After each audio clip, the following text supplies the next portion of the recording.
So magandang gabi, madilim tayo. So, kararating lang natin yung bahay natin, walang tao. Galing tayo sa branch sa Kidapawan. Saan natin yung ilaws. Yeah. Yan. Kararating natin galing sa branch sa Kidapawan, no.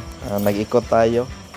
Chinek natin yung mga kailangan at ano yung mga dapat na gagawin sa ating branch. So kasama ko ulit ang aking anak at aking asawa nandun sa sasakyan.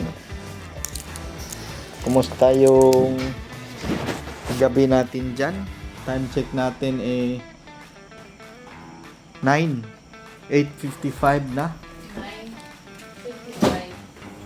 9:55 na pala ng gabi. So ganito yung buhay namin araw-araw. Hindi lang ngayong araw na to.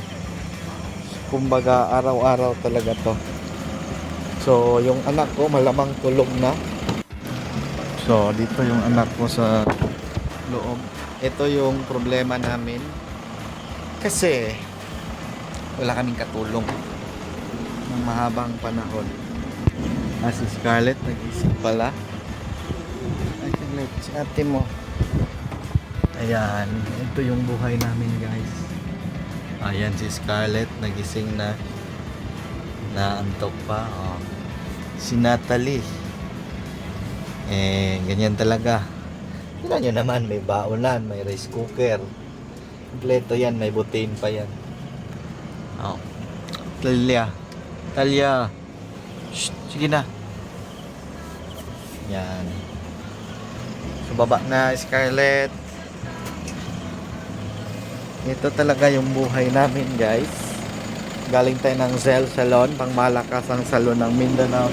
Pasok na sa loob. Ang pangmalakasang salon ng Mindanao. At syempre, ito yung buhay natin kasama ang ating pamilya sa araw-araw. No, pupunta ng salon, mag-iikot, kukuha ng starch, duty na naman sa salon. At ang problema namin, pasukan na ngayong June 16.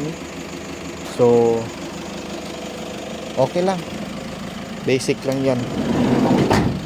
Ganun talaga yung buhay natin. So tanggapin na natin na ganito yung buhay, diba? Natay ko lang yung ilaw. Yeah. Kumusta yung ano natin dyan? Araw, nakauwi na ba kayo sa mga bahay-bahay nyo? Kami kararating lang ng nung oras na, mag-alas 10 na. So yun talaga. Nasa bag sulod. Yan lang, magandang gabi. Sana maayos kayo dyan. Malakas pa naman ang ulan ngayon. At bukas, Digos tayo branch sa may Rizal Avenue. Patuloy natin ang paghahanap para sa ating ika-third year anniversary ng Zell Salon, pang malakasang salon ng Mindanao. Marami tayong mga papremyo, pa-promo, para-full na rin tayo.